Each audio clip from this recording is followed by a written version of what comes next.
Okay.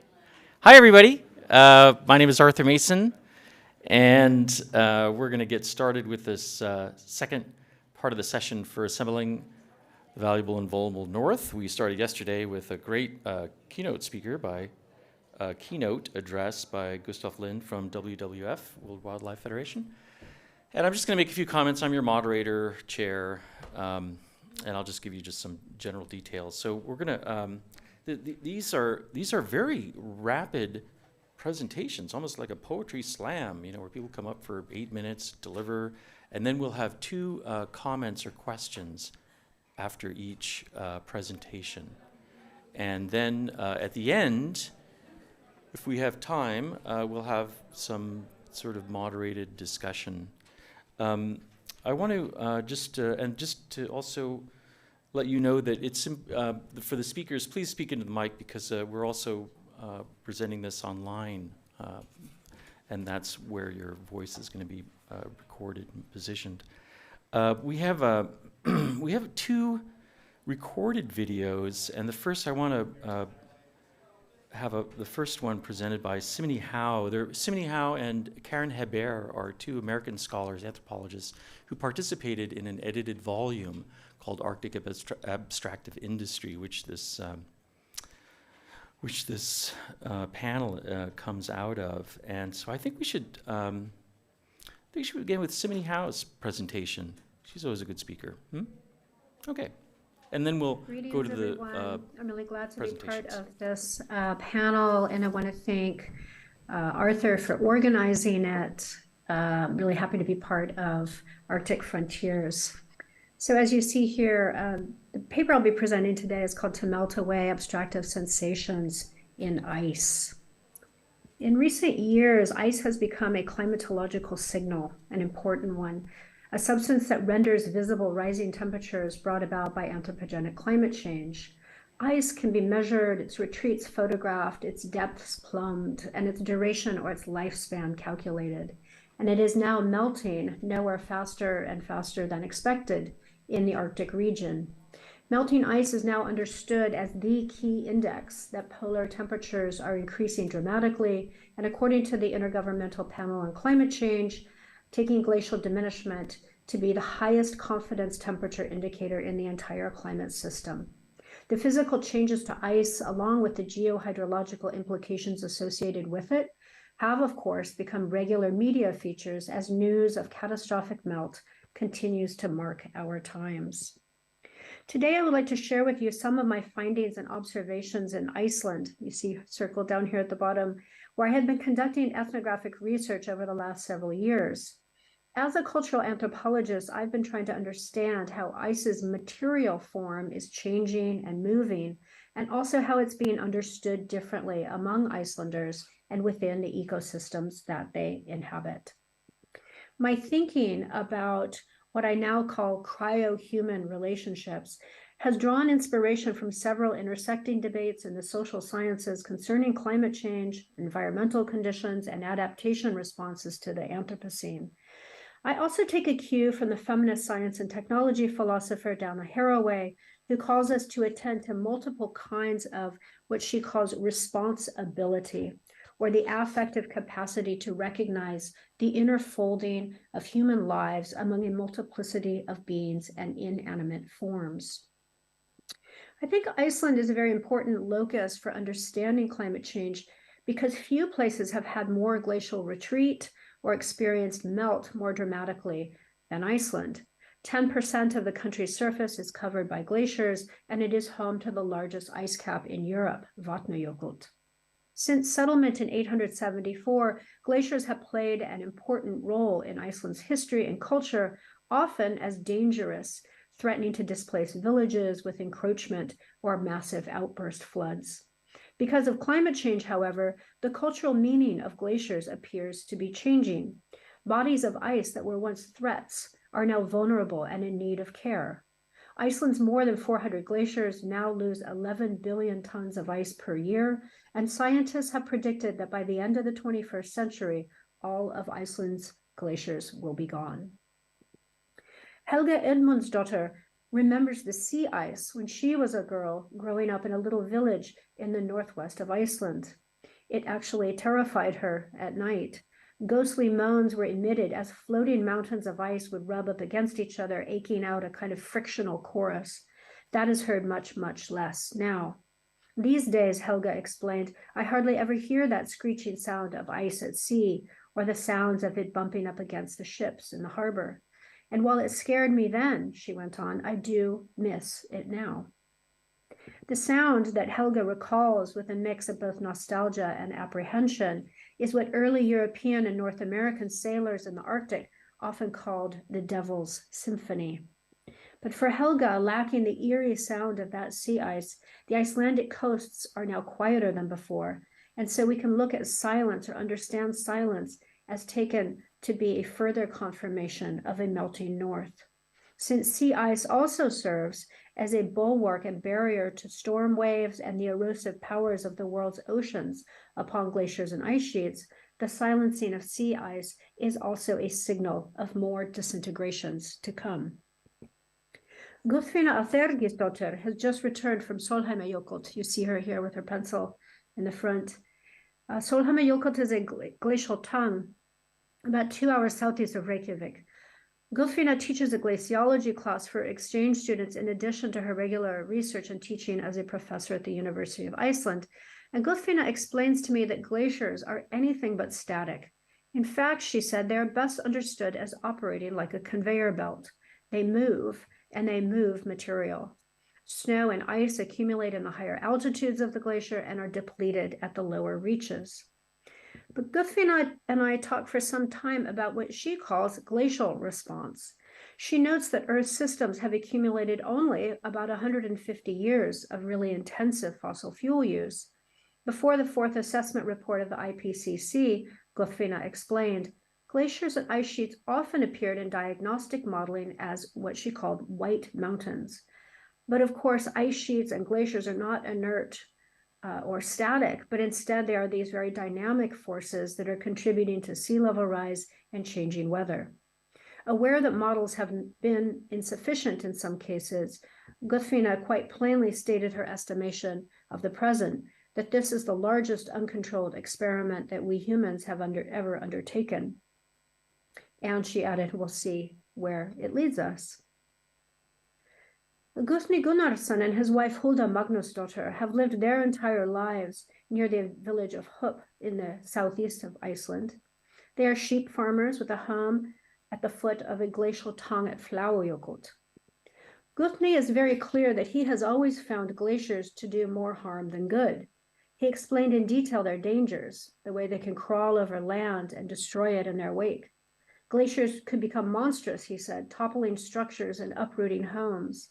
More than the groaning and growing ice, however, were the threat of glacial outburst floods. This is why, Guðni explained, that houses are placed higher up on the hillsides to avoid being washed away and floated out to the North Atlantic, lost at sea. Guðni had long understood the glacier in his backyard as an imminent threat. It was hard to live with, but you had to learn how to live with it. Now he wonders about how the changes to the climate all around him will affect that glacier, a troublesome neighbor at times, but at least a familiar one. From Guðni and others with whom I spoke, a question often hung in the air. What will the future hold, and how will the environment that we have always known be changed forever? What does it mean to lose a place or a sense of that place? What Glenn Albrecht has called solastalgia, the longing for a land that once was, but that is no more. In an epoch that has been called the Anthropocene, human impact becomes literally set in stone, felt in the bodies of every earthly creature and diffused through the cryosphere, hydrosphere, and atmosphere. The great melting at the top of the world and at the bottom as well may have us wondering about what is being washed away and what is to come. For Sheila Jasanoff, a scholar of science and technology, abstraction is a key tool by which modern science cements its validity and its universality. The scientific method has the capacity to abstract the phenomena it engages by lifting them out of a specific setting in order to demonstrate how fragments and elements and pieces can be meaningfully independent out of the whole out of which they have come. This is how, Jasanoff notes, science can achieve its epistemic value by creating abstracted entities like the periodic table of chemical elements or the nitrogen cycle, the metric system, or, of course, climate change. Abstraction represents no particular person's unmediated experience or their point of observation, and yet abstractions are often recognized and accepted as real, as they need to be. In contrast to the abstraction of the scientific method, however, in this discussion, I've really attempted to try and turn toward the abstractive to allow for other renderings of phenomenon as knowable and also real. If the abstraction exercised within science produced knowable fragments, taking parts from wholes and rearranging them otherwise, the practice of abstractive knowing is its opposite, a way of sensing the massive and enigmatic conditions and processes known as climate change in ways that are experienced at a human scale, but not necessarily by humans alone. In the melting cryosphere and in the cryo-human engagements that creates, we find multiple points of abstractive encounters.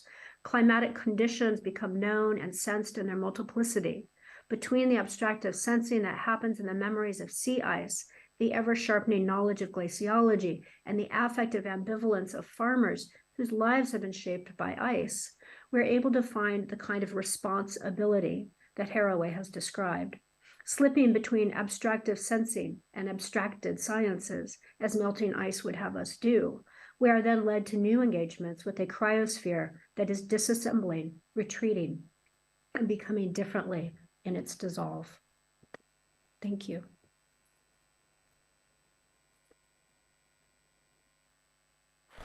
Because we don't have Simony with us, I think let's move on to the next speaker, and then we can have a few comments to that. The next speaker is Emilia Canova on Europe's cartographic articulation of the North, the use of maps in official European and national Arctic policies.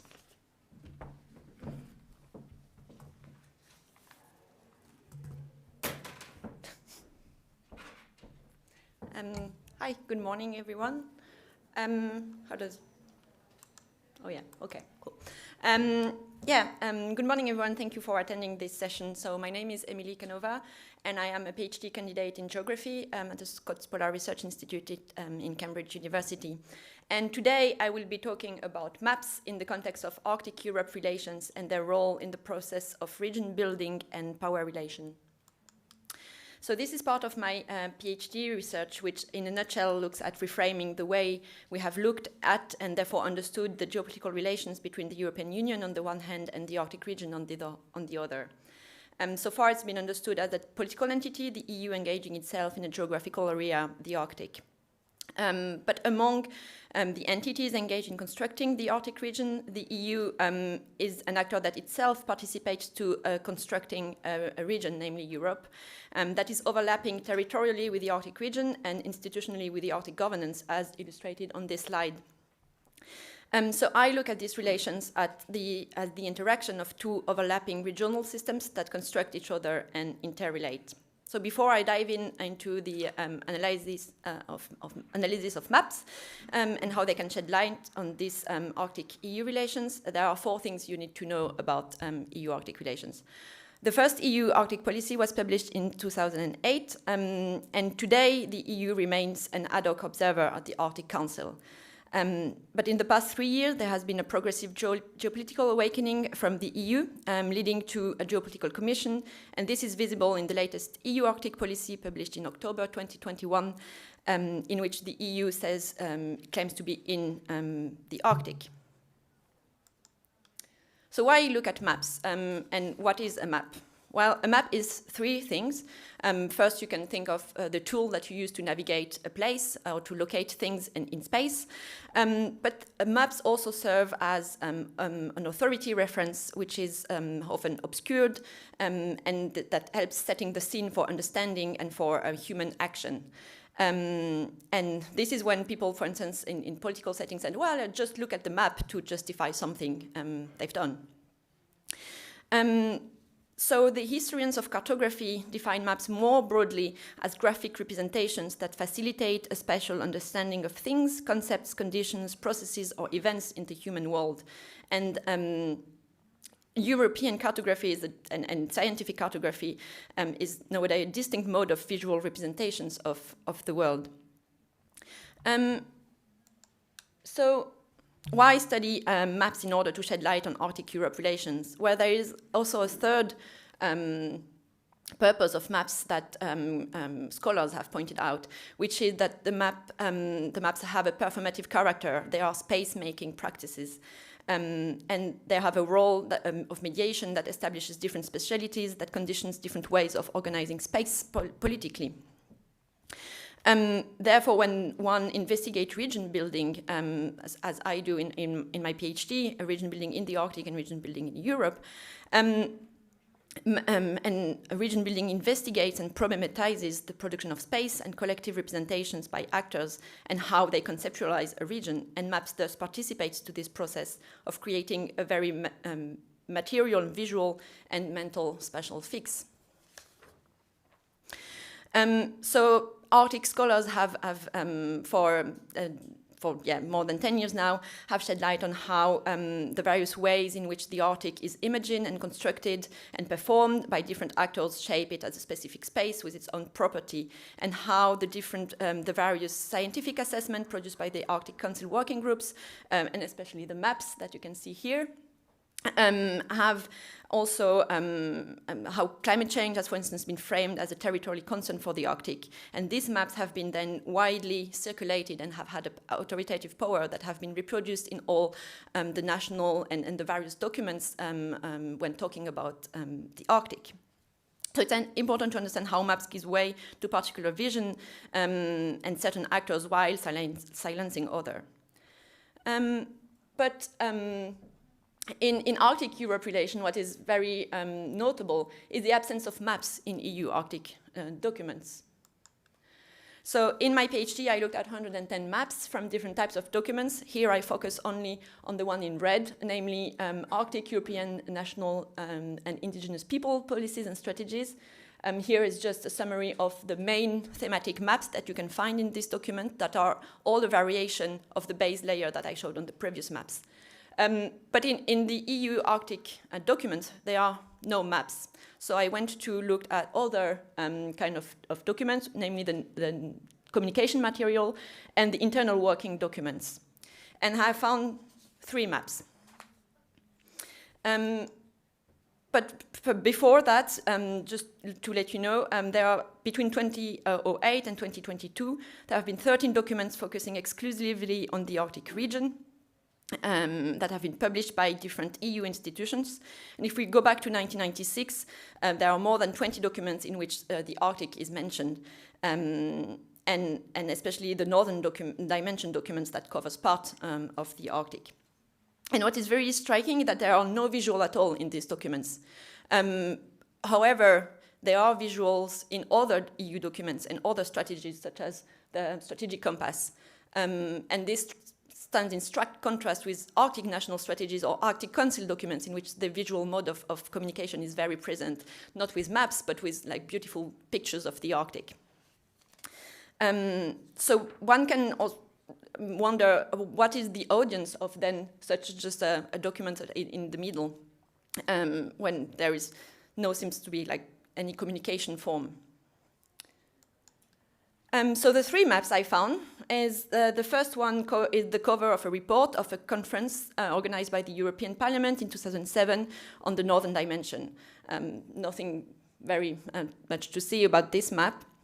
The other one is part of the explanatory statement made by the member of European Parliament who is presenting a proposition of resolution to the Parliament, and it aims at convincing the other MEP to vote in favor of the resolution. And this map is the map of the International Boundary Research Unit at Durham University.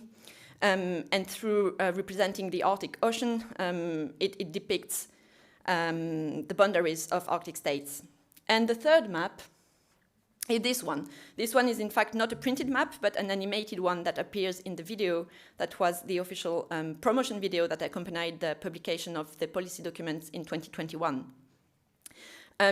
So this is very important because it accompanied the new geographical claim made by the EU.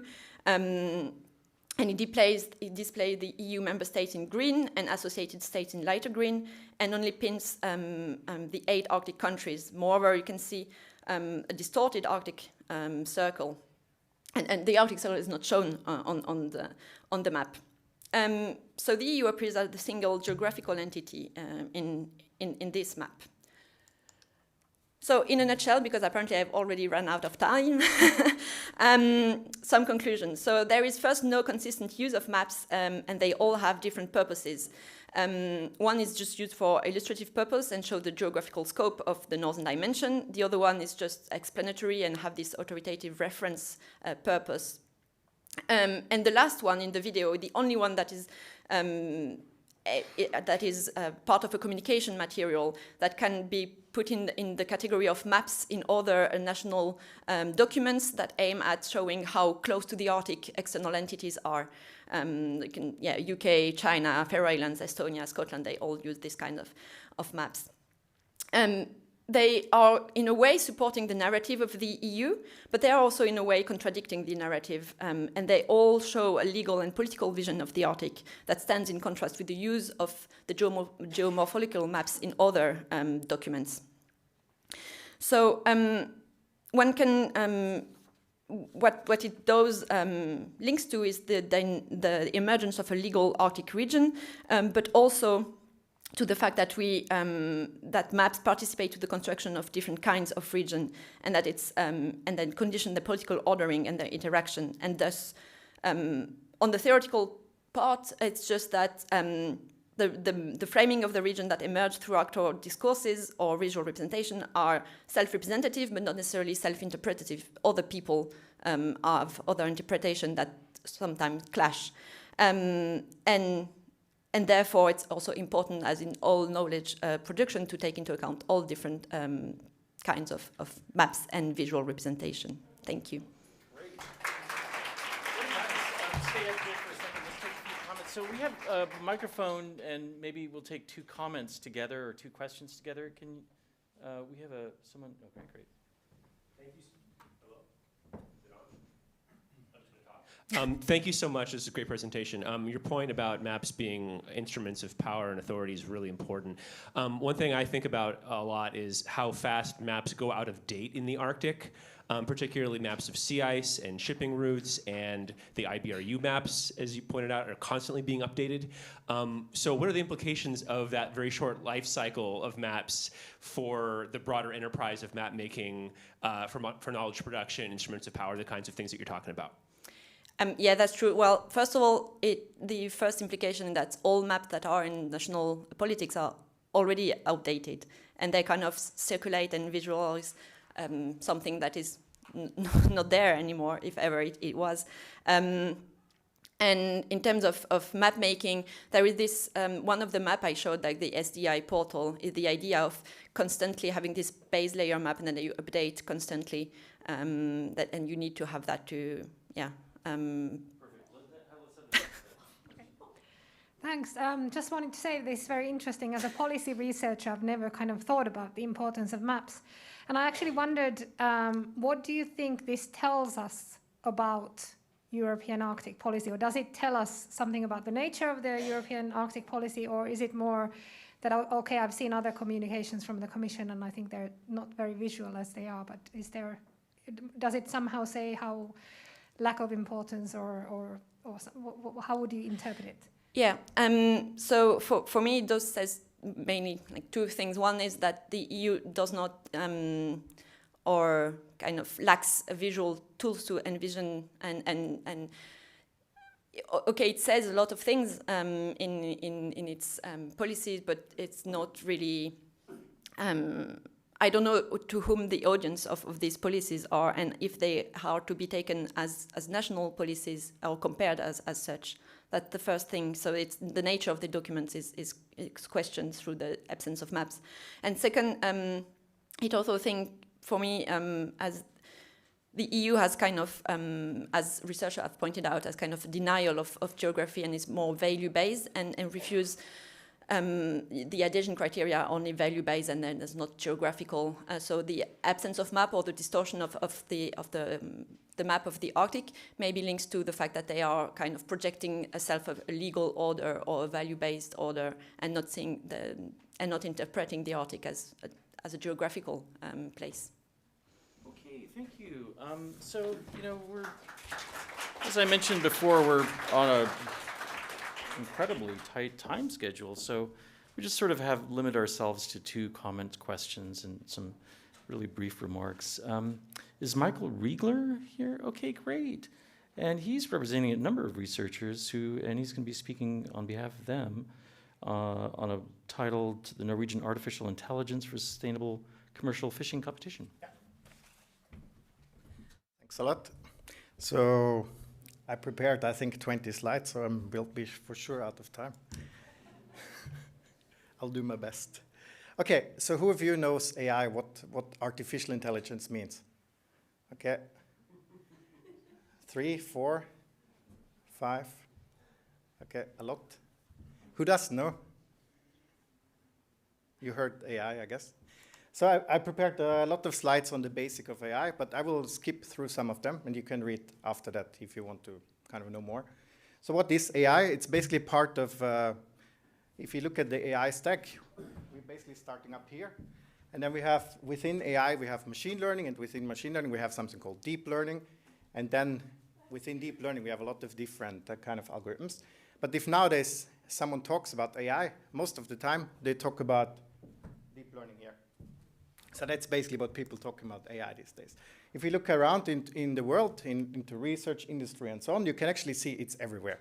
So it's spread out almost everywhere, which also means it's important for you. So what is AI, what is machine learning, which is basically the core of AI that we have nowadays? It's basically quite the old concept. It exists quite long. And you just take a lot of data, you give it to your computer, and it tries to learn from it. What it tries to learn depends a bit on what you want. So you can, for example, learn to predict the future. Of course, that's difficult. Or you could learn to classify cats and dogs, which is quite easy. And you can do other things. Like, for example, some of you might have heard about ChatGPT and also used it maybe. So that's also artificial intelligence. Yeah. So what you basically need for doing AI, you need data, which is important. You need the algorithm. You need to train it, which is kind of the artificial intelligence part. You need to give it feedback. You have to evaluate it, and then you get some results. So if you think about what is the most important of all these different things in AI, it's basically all of it is quite important. So there's 2 different concepts that you also have, which is called supervised and unsupervised learning. So supervised, you know what is in the data. Unsupervised, you don't know. And based on that, you will need different types of data. So if you do unsupervised learning, you basically get data, but you don't know what is in the data. You have a hunch about, okay, maybe there is some secrets about the fishing patterns in this data, but I don't know if it's really there. You want to find it out unsupervised. Whereas supervised, you already know, okay, I know that here was some illegal fishing. We can find it out and train the algorithm to do that. And then important thing is also the evaluation, because it's quite simple to make an algorithm that looks good, so has high accuracy, which is often reported, but actually it's not good because it depends on a lot of different things, like is the data representative of the real world, how was the bias in the data, and so on. So there's a lot of important things. So what is the important message here is, don't trust the evaluation until you fully understood it. That's important. Yeah. So the pillars of machine learning or AI is basically data, algorithms, and the hardware you also need. I'll skip here, skip here. I will also skip here because I will for sure run out of time.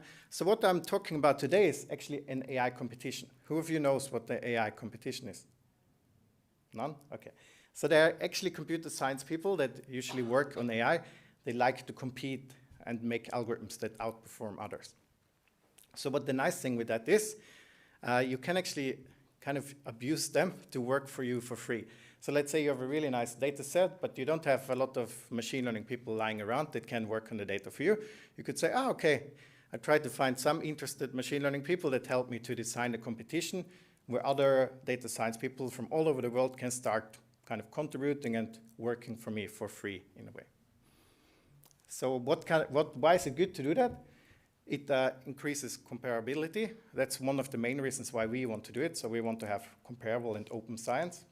Then, of course, it can help you to open up completely new research directions, because maybe the people that make these algorithms don't know about phishing or something like that, but they would maybe like to apply the algorithms there if they would have good data. So competition can be a good way to start this. It can lead to new methods that, I hope my talk is not that bad. So it can lead to new methods that have never been tried in the field, and even lead to startups and so on. So what was the Fish AI competition that we hosted? It was actually a collaboration between University of Tromsø and Similar Research in Oslo, and also the Norwegian Council on Artificial Intelligence, and some industry partners from the fishing industry.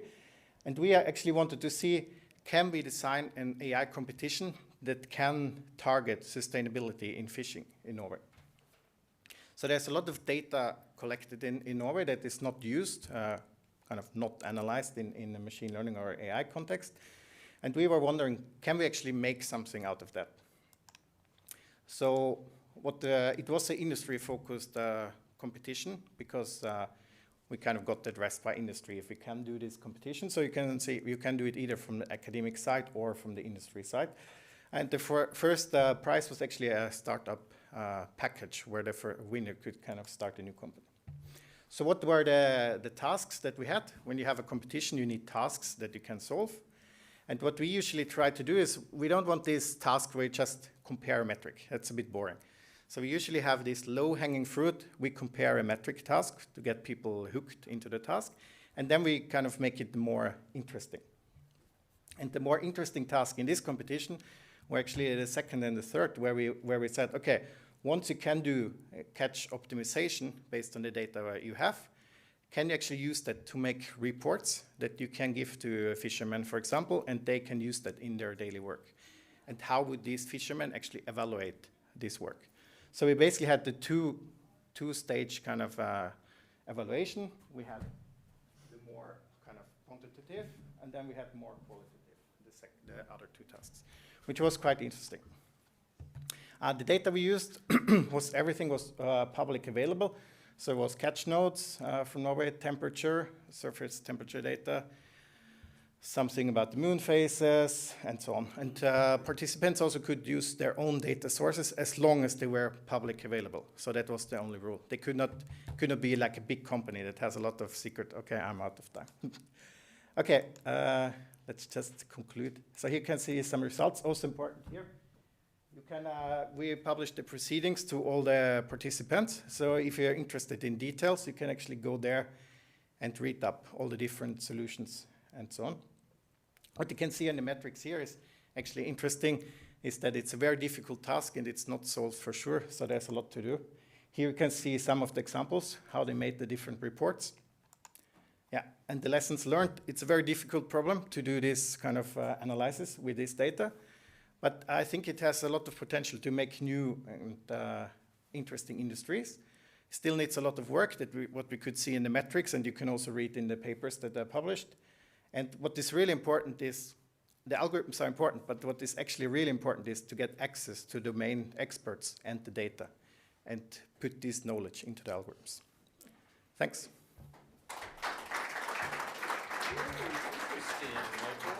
Any comments or questions that you want to field to Michael?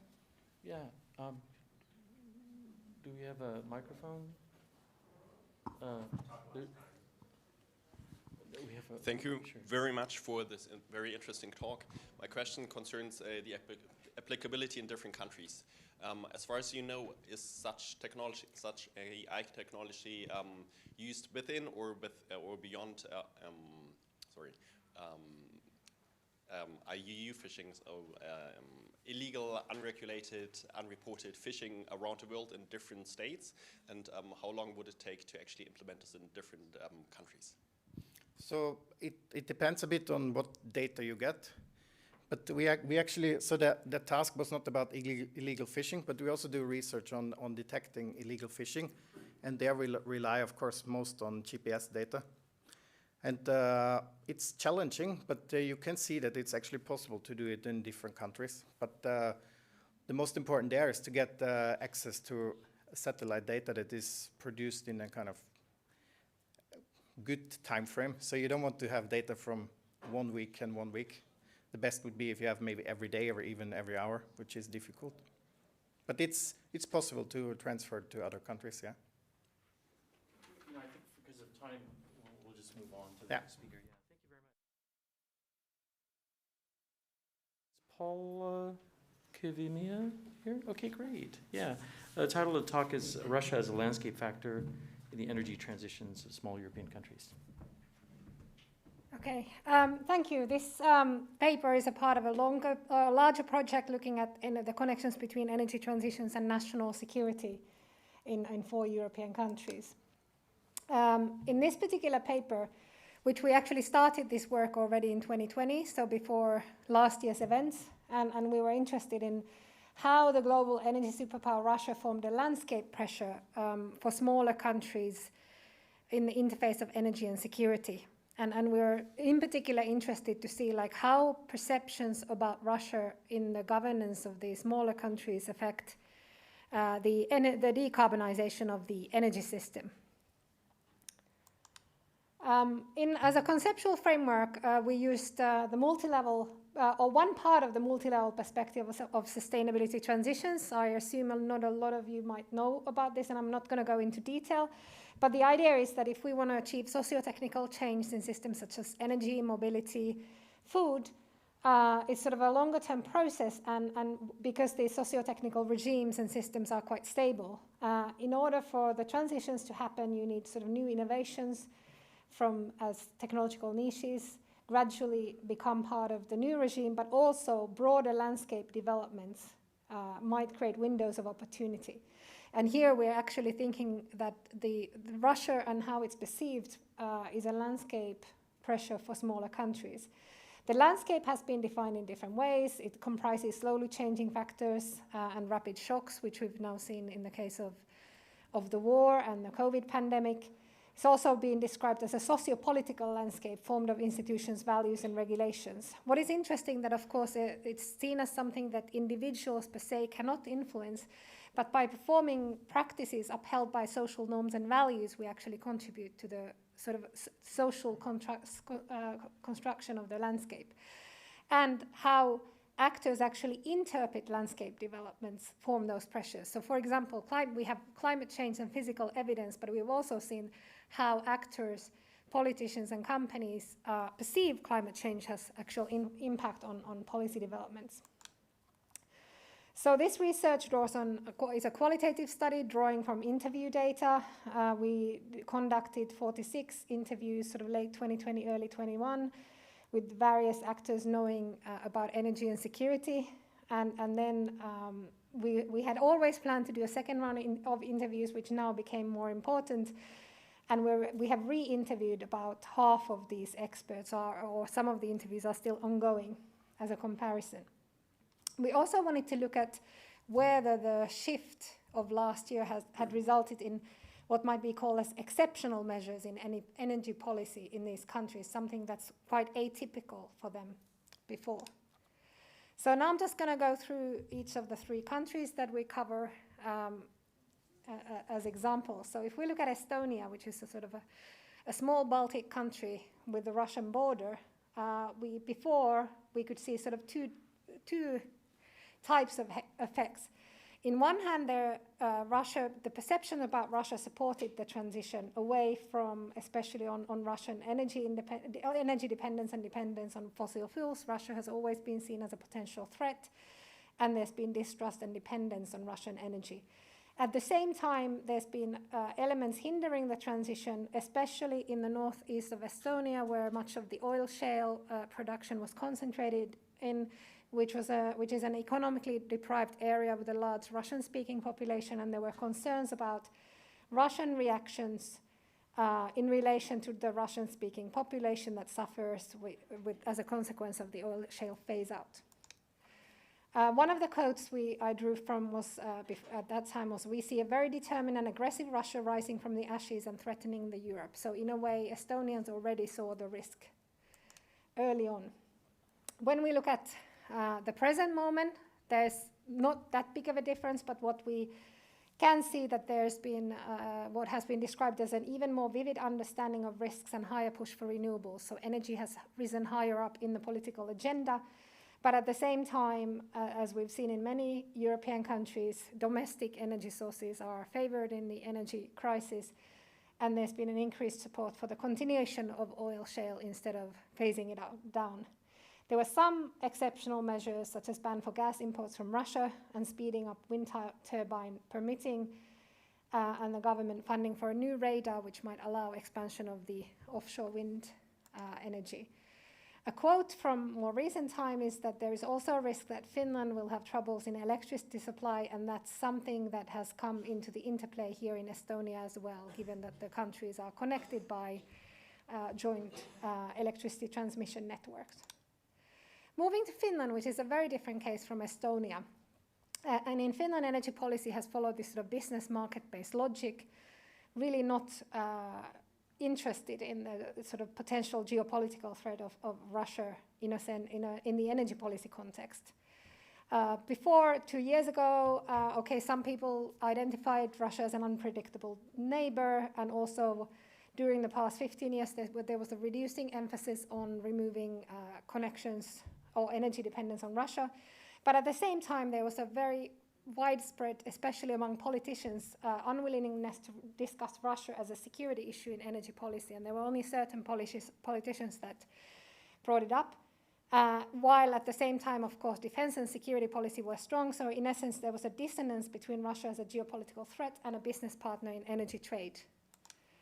And this quote illustrates it well. We haven't had energy political problems with Russia. It is an important thing that that is Finland and Finnish companies, are getting pretty well along with Russia. So you can guess that the change has been very substantial. So if we look at last year's events and early this year, we can see a substantial change in perceptions about Russia in relation to the Finnish energy system. There's a key effort to secure energy supply without Russian trade, mostly relying on expansion of non-fossil energy, so putting high stakes on, for instance, wind power expansion and hydrogen.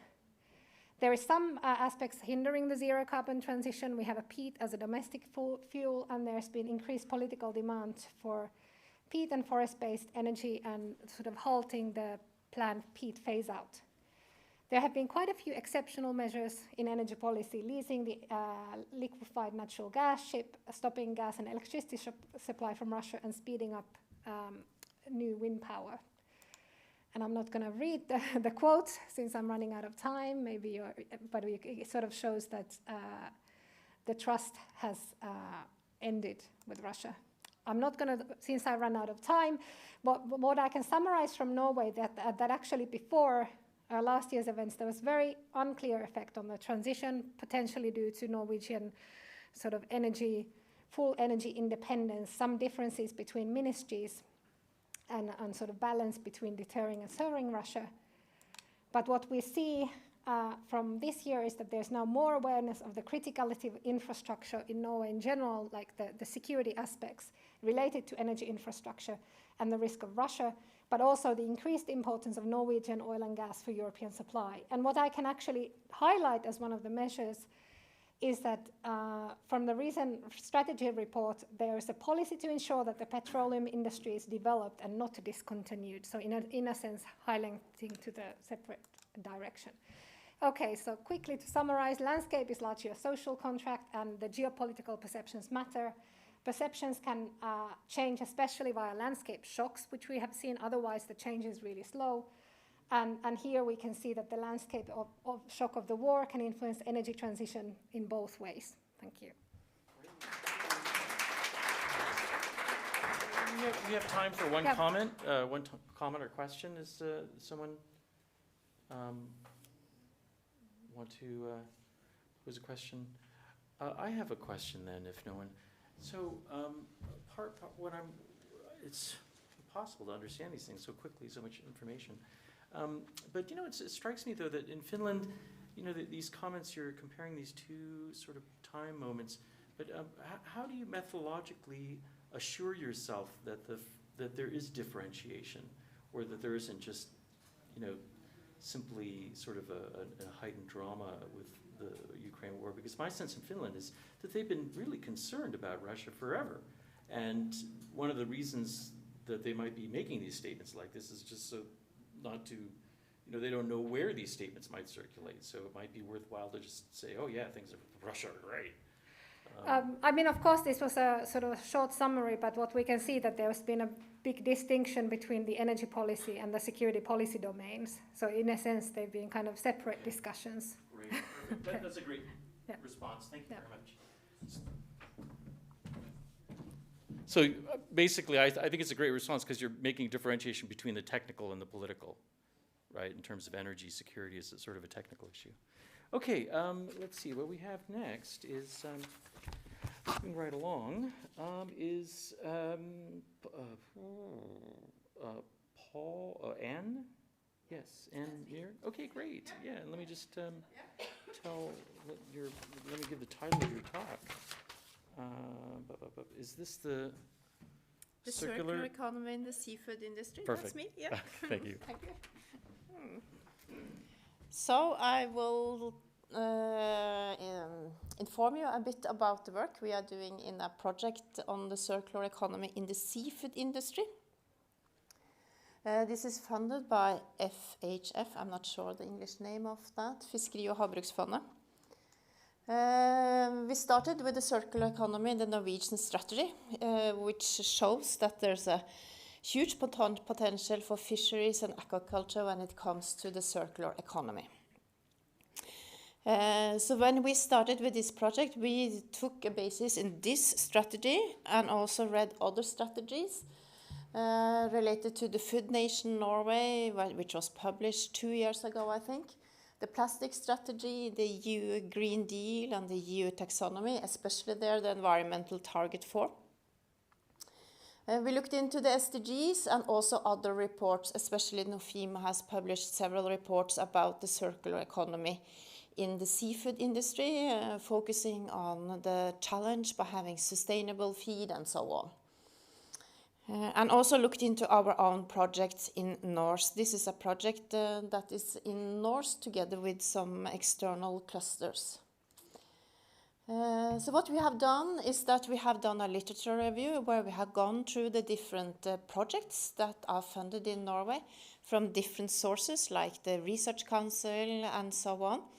We also did a search in the literature about circular economy projects in the seafood industry, and we are both looking at the biological and also the technical. And very much of the technical are related to plastic and how to handle plastic.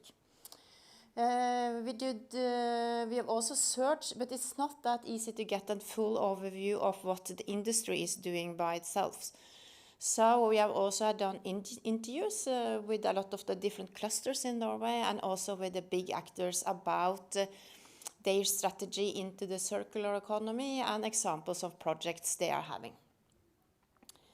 And we still, if someone here is working with the circular economy in the seafood, so have a project, please contact us, because we have 190 projects, I think, we have identified, but I'm quite sure there's someone we have not catched.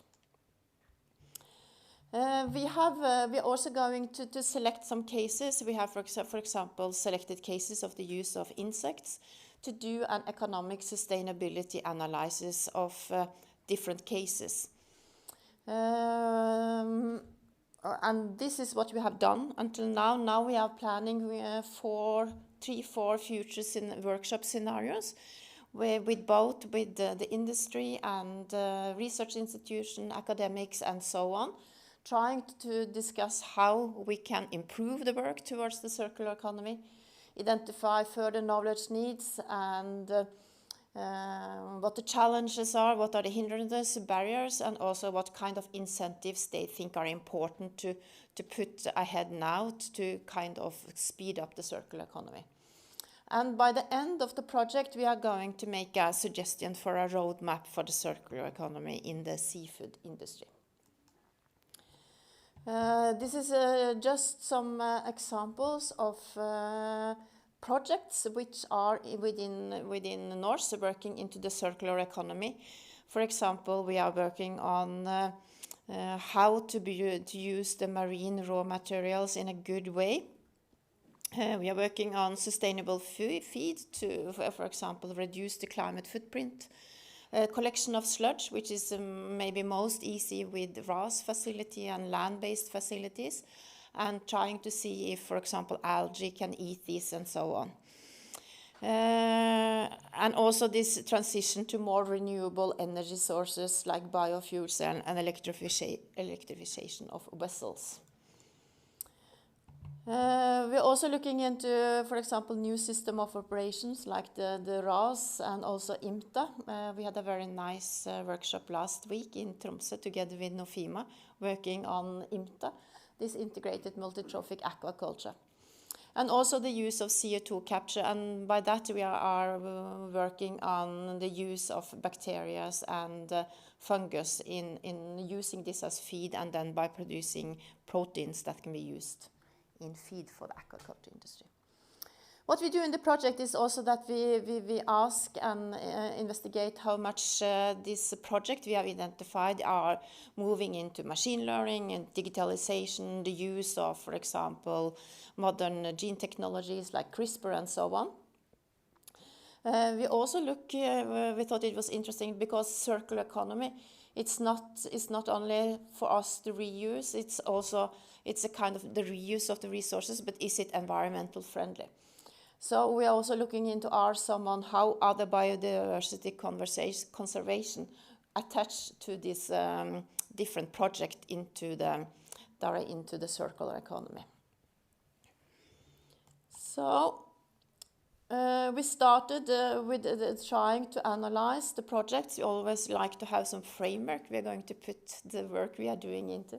And we found this very nice framework.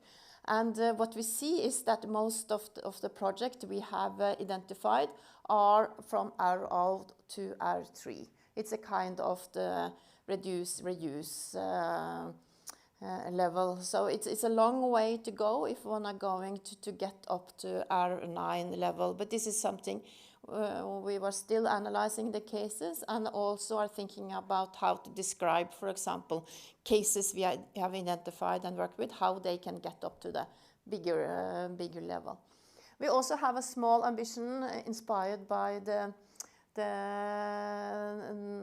our focus on biodiversity, that actually maybe one should have R10, which will be regeneration to taking care of the biodiversity. But this is still work under progress. We do some dissemination, communication, involvement. The most important will be the different workshops we are going to have, where we are also going to discuss the EU taxonomy and implications that will be for the seafood industry.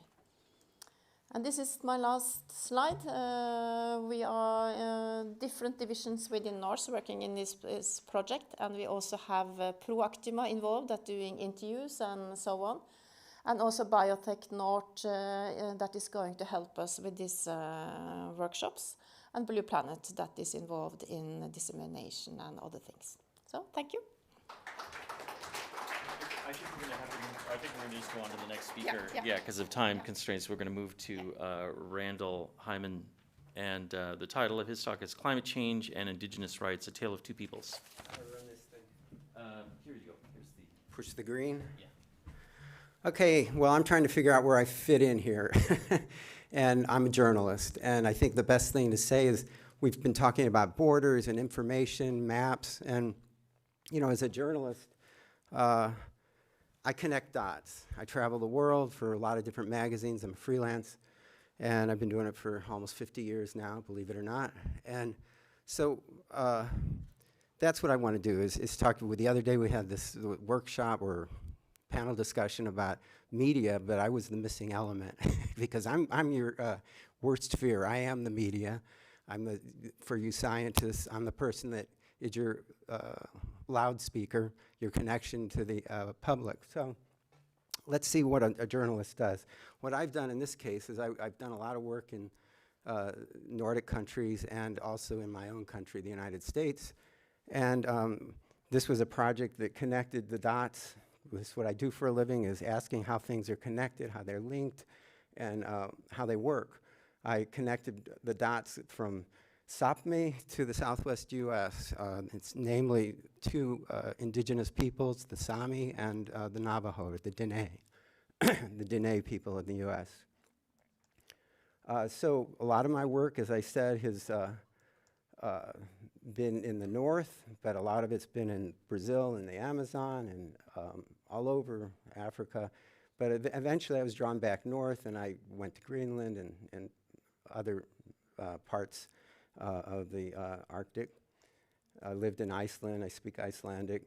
But as a Fulbrighter in 2013, 10 years ago, I've really focused on Svalbard, traveling with scientists as a science writer and environmental writer and photographer. And ultimately, 2 years later, as the Alicia Patterson Foundation Fellow, I spent a year back and forth in Norway and focused on Sapmi, the Sami people and their indigenous lands. And what I found out is that the Sami and the Navajo share a lot. I mean, they're distinctly different landscapes and distinctly different cultures, but there are a lot of commonalities, and they're confronted with the same issues that indigenous peoples around the world are dealing with. And they all come back to climate change, which we've talked a lot about here. So the challenges of climate change, how it affects their culture, their livelihoods, how it puts their lands and their cultures at risk, and ultimately how the outside world demands their resources for the green transition. And so a lot of common things going on. This was a series of portraits and oral histories I collected on the Sami people with NICU, that'd be the Norwegian Institute for Cultural Heritage Research. And I went from place to place across Finnmark, doing these portraits of the Sami people and allowing them to speak. I was sort of like their mouthpiece. I didn't interpret what they said. I wanted them, because they're so often just studied, I wanted them to just have a mouthpiece and talk to the outside world. So each photo in this traveling exhibit, which is now 4 years on the road across North America, has a QR code, and the person looks at the portrait and they scan it, and then that person in the portrait speaks to them and talks about their childhood, whatever they wanted to speak about. This is familiar to you, I would think, having attended the session yesterday, that Celia Korina-Motka, the president of the Sami Parliament, and she's a very outspoken person about climate change and about international indigenous rights. She's a Sea Sami, so you can tell she chose her home right where she grew up, in this case in Alta, cove below her home. Trying to get this thing to turn. There we go. This is Jon Nystad, vice mayor of, so I interviewed all sorts of people, kids, politicians, performers. This is Jon Nystad, vice mayor of Karasjok. His concern is the big copper mine that's been approved by the federal government, but has been put on hold because of legal proceedings. And in that case, the copper mine will dump slag directly into the fjords near Hammerfest, and it would be full of heavy metals, so it's very controversial. This is Hetta Eriksson, at the time 97 years old, and I don't know if she's still living, oldest woman in Kautokeino. She was the first Sami to receive the King Olaf Award. Those of you who are Norwegian know it's the highest civilian award in your land. And she achieved that because she, as a rector, fought for the reintroduction of Sami language and the rights of Sami to learn in their own language in the boarding schools. This is Inga Maria Sara, an actress, and she laughed. You know, this really was interesting to me, that people in the South, in Oslo, know so little about the Sami, that she, as a school child, as a teenager, spent time with people from Oslo, and she had them all convinced that she lived in a teepee, a lavu, and that she rode around on polar bears in the tundra.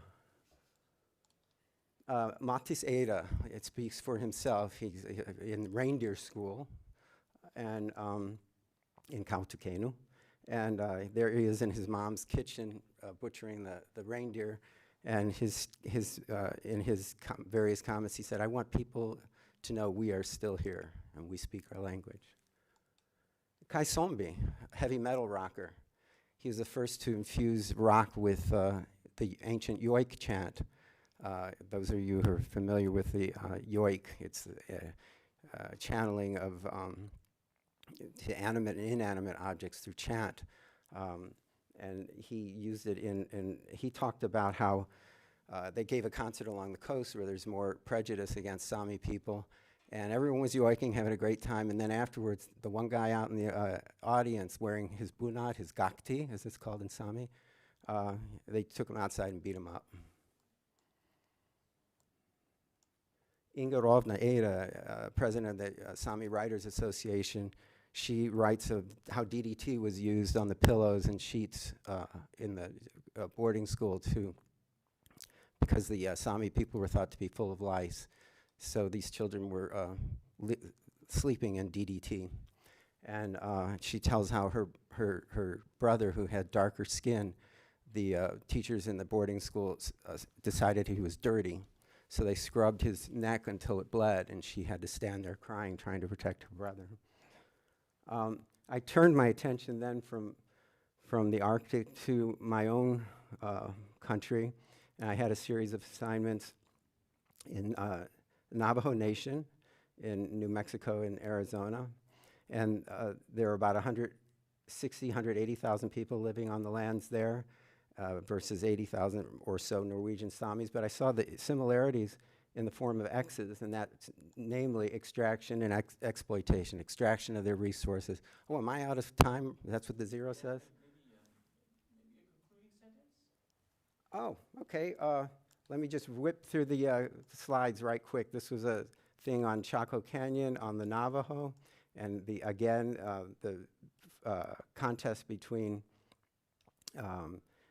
energy rights and land rights. And I'm going to just zip through this. If I saw... Maybe just a concluding sentence so that we can fit in the other speakers. Okay. Here you go. This is the rise of women in, again, in their culture, in Navajo Nation. This is a story about the rise of women's voices, and I think the concluding sentence would be that I'm launching a new project in Africa and Mongolia with NICU, and we're looking at similar issues, the key trends: climate change pressuring indigenous cultures, demand for new energies threatening wild lands and native rights, indigenous societies finding their voice, and native women arising as powerful leaders. So that's the next thing I'll be doing, is connecting dots across latitudes and longitudes.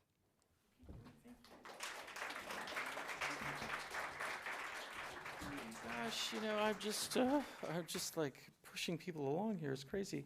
We're going to have two more speakers, and then we'll have a video presentation to wrap up in the end.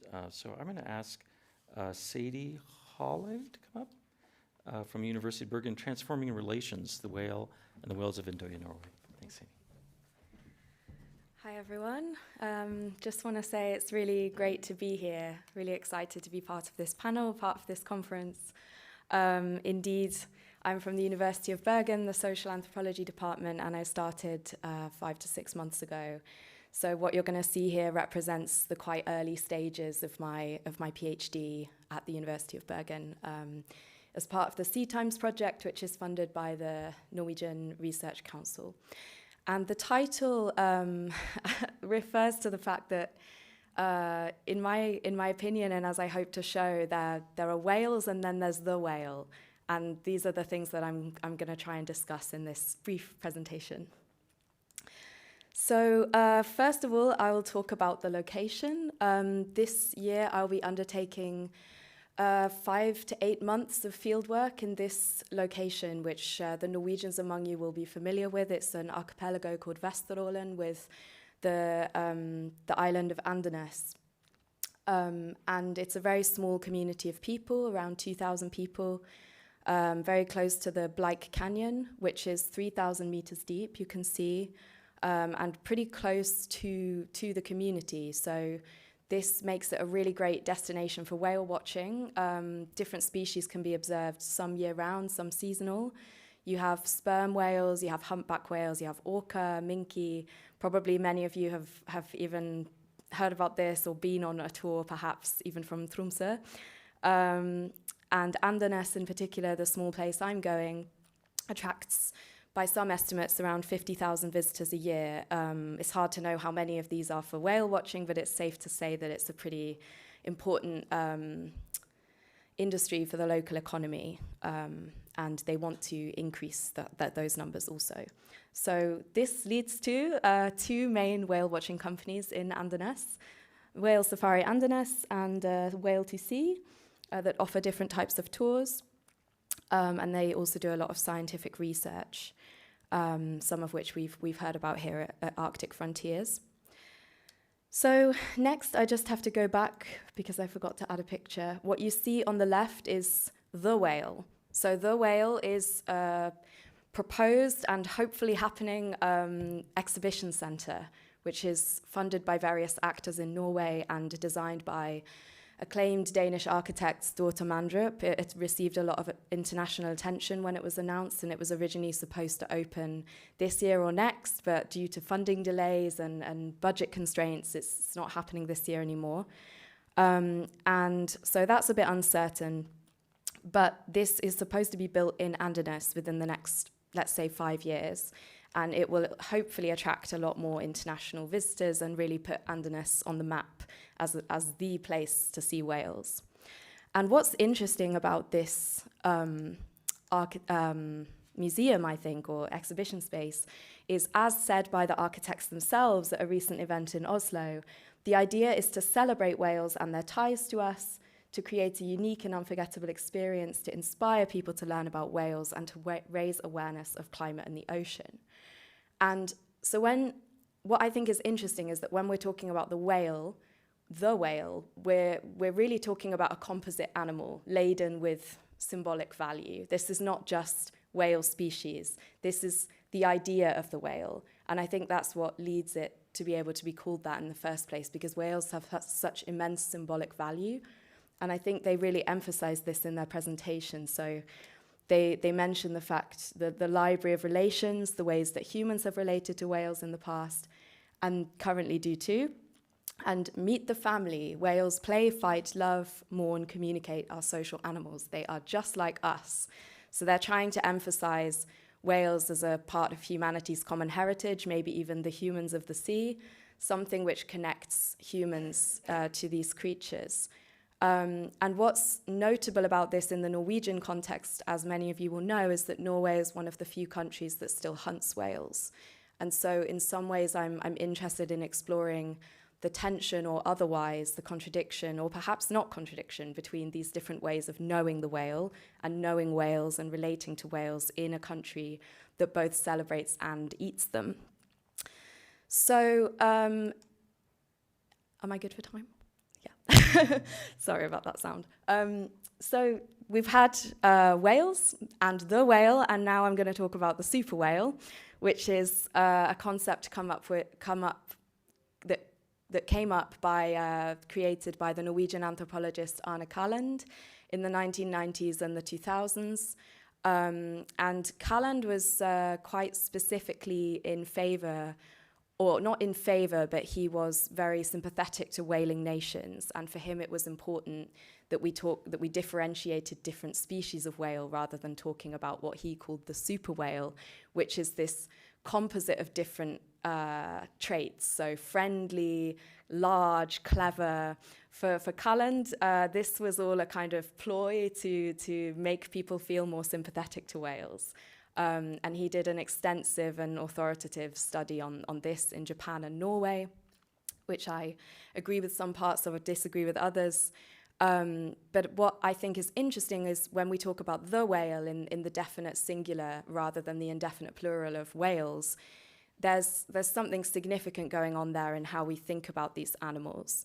And I think it's fair to say if we look back at these whales play, fight, love, mourn, communicate, they're really trying to draw on these positive traits of whales. So for Cullen, the most important thing really is, or the most significant, is that most people meet whales only through representations, and therefore representation really matters. And that's something that the architects are very aware of in the Whale Museum. By talking about the whale, an image of a single whale possessing all these traits emerges. And for Calland, he called that a mythic creation. The super whale is endowed with all the qualities we would like to see in our fellow humans.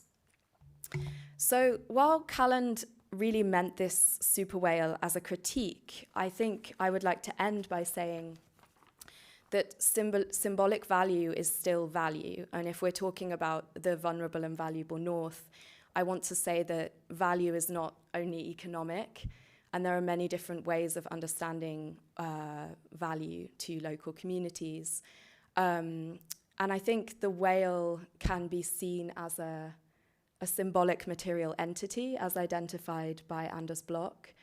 And I think we need to pay attention to that, to these symbolic material entities that become meaningful for people. And it's the power of the whale as a cultural symbol that enables such a project as the whale to be conceived of in the first place. And it could bring opportunities, prosperity to the local community, who are, as I understand it, very in support of this project. So thank you for listening. Yeah.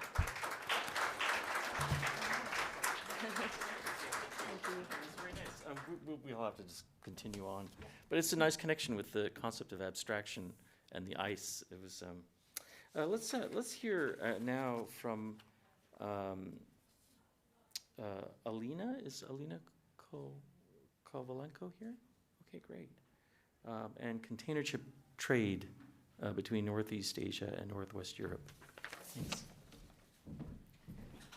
After Wales, we will start speak a little bit about economic, and I don't feel so comfortable right now because I also like whales, and I was in Andenes actually, also saw sperm whales. So yeah, but my name is Alina Kovalenko, and I am PhD student of North University, and at the same time I also emerging leader of this year, and. In addition to this, I also represent Center for High North Logistics, which examines the potential sustainable development of the Arctic. And in this context of adaptation, it's critical that we develop competencies for future business and growth in the region. One such opportunity is the opening of shipping routes. Which in one example will shorten the distance between Europe and Asia. And today I'm presenting one of my studies which were done in the frame of my PhD project and which was focused on one of these routes. I know maybe right now it sounds a little bit weird in this time, but I will try to build some arguments and say why it's still important to continue the work and studying related to this topic.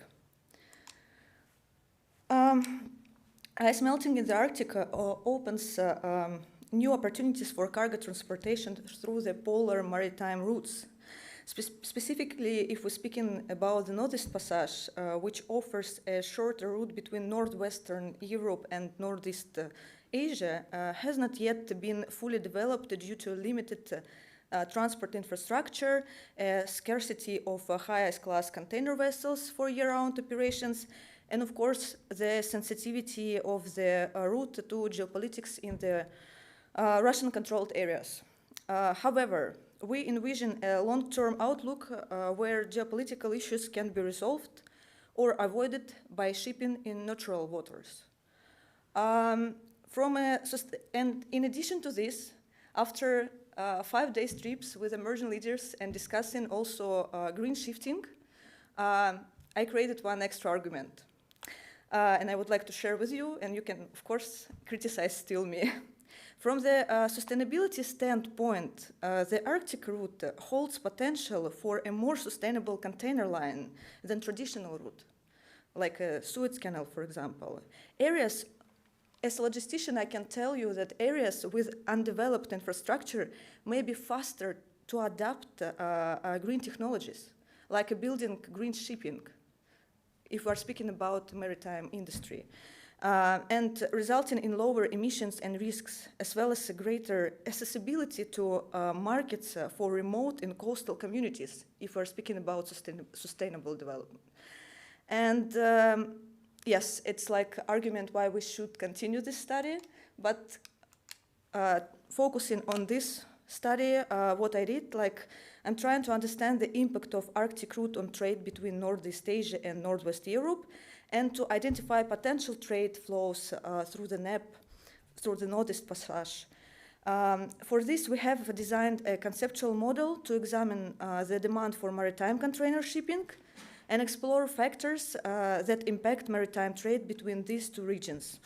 And our goal is to distinguish the types of trade flow that may increase with the use of the NEP to try to plan Arctic container line from more efficient way. Speaking about my model, shortly, I will try to do it shortly. So literature reviews show that in the context of globalization, faster and more reliable and cheaper maritime transport services drive global trade expansion.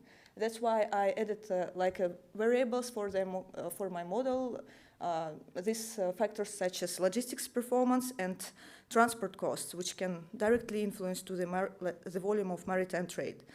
In addition to this, the global financial crisis, political polarization, trade conflicts, the pandemic, and currently war, all this stuff have raised concerns over rising economic policy uncertainty. That's why I was thinking that it was important to include analyzing and to prepare a new model for the forecasting flows, this type of variable. And in addition to this, this type of variable was not tested before on the its influence on the maritime trade.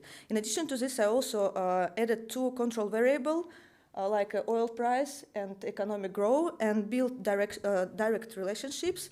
But since our world is more complex, I applied some advanced statistical method which allow us to build not only a direct relationship of this factor, but also indirect relationship on direct effects of this factor and indirect effects of this factor to the maritime trade. Here I just wanted to mention that for the logistical performance, I used index which was prepared World Bank like a logistic performance index, which consists 6 dimensions. I choose one which is like a Likert scale and analyzed the quality of trade and transport infrastructure between origin and destination countries of trade. For transport cost, I converted freight rates per transported ton per nautical mile. And as a quantitative indicator for economic policy uncertainty, I used a kind of recently developed World Uncertainty Index, and which actually constructed by quarterly indexes for 143 countries using frequencies counts of uncertainty in the quarterly Economist Intelligence Unit country reports. So, speaking about my sampling, I used 13 Northwest countries and 3 Northeast countries, taking into account the shorter distance of these countries through the Northeast Passage. I also split it, all my maritime trade on two directions. It was panel data for 10 years, and the problem was to take another new data because some variables, they didn't have access for this data, so that's why the sampling was only from this period of time. And going further to the my conclusions. First of all, this model showed goodness of feed, and it says that the results are robust. It was kind of interesting insights taken into account analyzing this market, and what I can say that logistics performance is kind of the strongest factor right now for the increase in trade, and economic uncertainty for westbound trade, like import from the Northeast Asia to Northwest Europe, doesn't have any significant direct effect, but at the same time influence indirectly to the maritime trade volumes.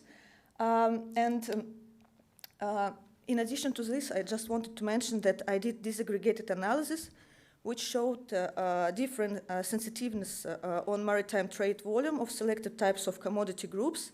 And the commodities groups was selected just for, I identify these groups as constant biggest tonnage groups. I'm sorry, 1 minute, and I will finalize. Yes, I have concluding statement. It's just next one. I just. Okay, so what I can say that I prepared some statistical tool which can be applied actually for different for different routes, and where can show the influence of different factors on the trade volumes. And I just wanted to say that logistics performance, transport cost, and economic growth are the main determinants of maritime trade transported by containers between Northeast Asia and Northwest Europe, taking into account the sampling which I used. And economic policy should be also important in including in developing maritime trade modeling currently. And in addition to this, I can say that I'm feeling right now, because it's not so new. I mean, like two years ago, I have started to prepare this work. I feel like I need to go deeper to environmental impact of or some environmental factor which I need to include also, and to see how it will influence to the maritime trade. So yes, and okay, great. I'm going to have to interrupt you. That was fabulous. Thank you. So, one of the issues is we want to align the timing with people who are watching online, and we actually have to vacate the room at 12:30. And speaking of which, we have a video from Karen Hebert from University of Carleton that I'd like to show, and I think she provides some summaries of yesterday's talk. So maybe we should take a look at that. And then for those who are interested, we can have some discussion. Hello, Arctic Frontiers participants. My name is Karen Hebert. I'm an associate professor at Carleton University in Ottawa, Ontario, and I am nominally a co-chair for the double panel Assembling the Valuable and Vulnerable North, but unfortunately, I'm not able to be there in person or even participate virtually in your discussions ahead. So I regret that I can't join you. That said, I did want to offer a few quick comments about the discussions that were responsible for framing the panel, double panel as a whole, just in case those might be useful for the conversations ahead. So let me, in order to do this, let me share my screen quickly. Please bear with me. As some of you may know, the panel grew out of an edited volume put together by Arthur Mason and published in 2022 by Berghahn Press that's entitled Arctic Abstractive Industry, Assembling the Valuable and Vulnerable North. You'll hear this language repeated a lot.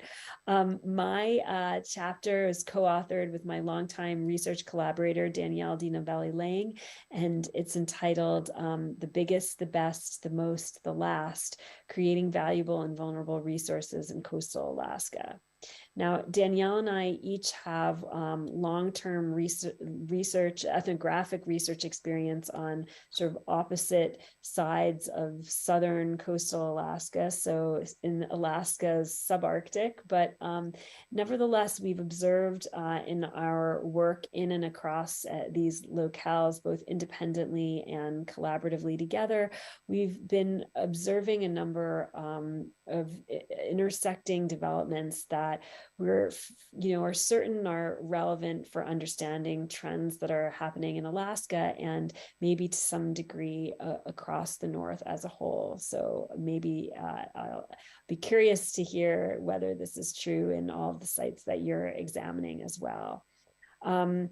As many of you may know, Alaska in the sort of, from the US perspective is known as the last frontier, the sort of outer edge of settler colonial expansion and resource extraction. And while that identity, of course, remains, it also increasingly in recent years has emerged as, even in the case where resources are quite abundant in Alaska, as superlatively the most threatened place in comparison to other regions of the world that lack this kind of abundance, or in comparison to a possible future of catastrophic ruin that's portended by climate change or sort of massive controversial resource development interventions.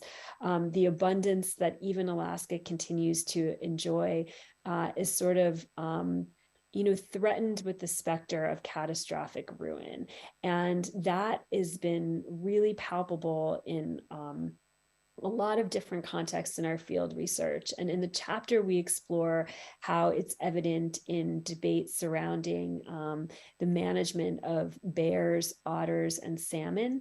And in my discussion, my quick comments for today, I'm going to focus on the salmon component because that's the piece that I know best, given my deeper experience in Southwest Alaska. As some of you may know, Bristol Bay is a huge, is the site of a huge commercial salmon fishery, the biggest sockeye salmon runs in the world, sort of part of, a huge component of Alaska's salmon sector, but it's also been threatened in recent years by a prospective mine, the Pebble Mine, a gold, copper, and molybdenum development that would be one of the largest open pit mines of its kind in North America and possibly even the world if built.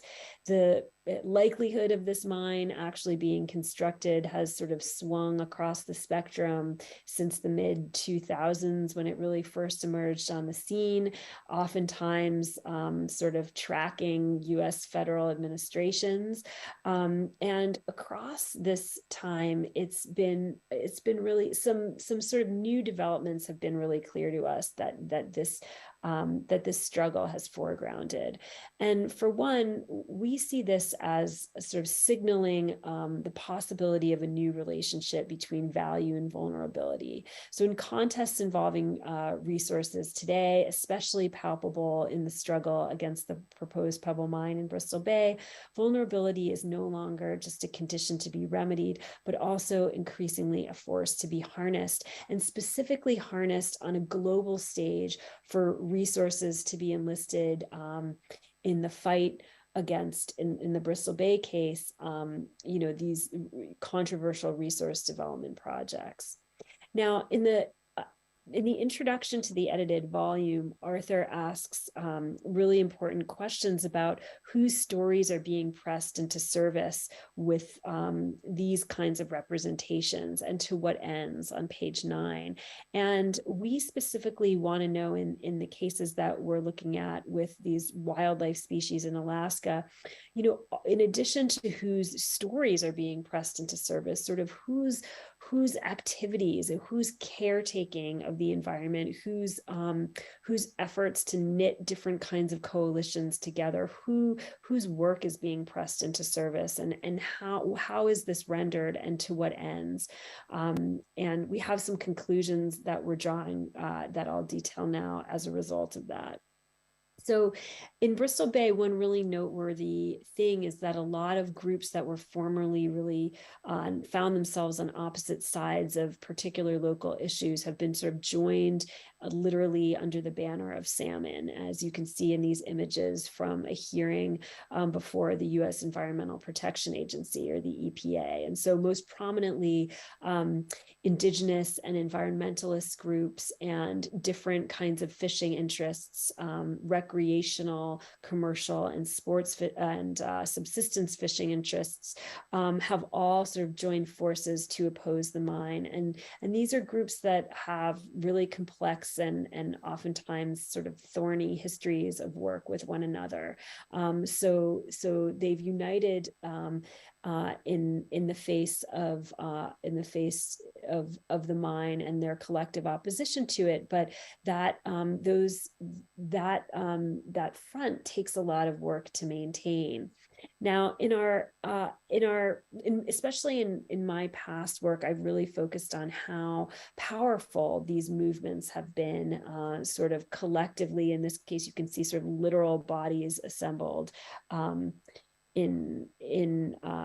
along with salmon and in the image of salmon, but they also have had some like very particular features of the kinds of sort of displays of sort of public embrace and affection, of a certain kind of care that they've really enjoined others to show. And you can see this represented in images from a social media campaign about salmon love, is what it means to have a salmon life. And so you're declaring your life a salmon life and joining the movement. And for us, this really begs questions about the kind of care and the kind of work that demonstrates commitment to a species that's sort of demanded by global, sort of interests in terms of people from the North. So we want to, understand the sort of new political economy at play that makes these kind of demonstrations of a certain sort of vulnerability and the attachments that they then require effort around so significant today. So I hope these reflections may have parallels in your own research sites and might be useful contributions for your conversation as a whole. And I'm just sorry that I'm not able to join you in person to participate in those.